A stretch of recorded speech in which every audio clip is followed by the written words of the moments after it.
The difference between marketing an inanimate object and a person is dramatic. Um, One, the fluidity of an artist and their creative process and where they may move from record to record can be real challenging from a marketing standpoint. It can be very challenging in that, classic brand management is all about, managing a consistent image to the consumer. And everything you do drives to provide consistency behind that. That's how you build a strong brand. And when you bring inconsistencies into play in the marketing mix, it confuses the consumer. Example would be, if all of a sudden Ford started making laundry detergent, how does that fit? It's not the same category. This is just, the consumer doesn't know where to go with that.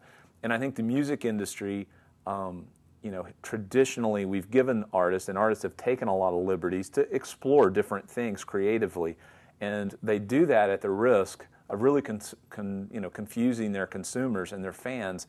Where am I supposed to go with that?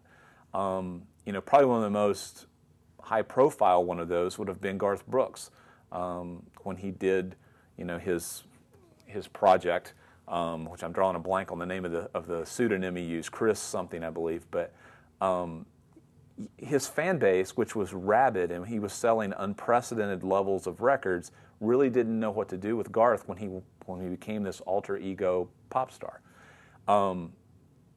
So the challenge is, from a branding standpoint and from an artist development standpoint, is to, generally speaking, keep the artist moving in a common direction, try to advise them on strategy that keeps all of the pieces coming together in a way that makes sense, their touring package, their physical packaging, promotional partners they may be doing while on tour, etc.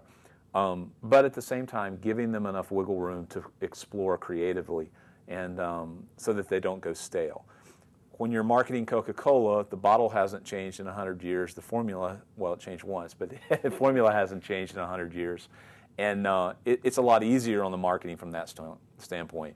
But artist development and the magic of it is the artist relationship piece, and that's the intangible of how do I do what's right from a classic business standpoint while bringing into bear the reality that this is a person and they grow and they change and evolve over time. And I guess in short form, more often than not, we're trying to guide them toward evolution, not revolution, in their brands.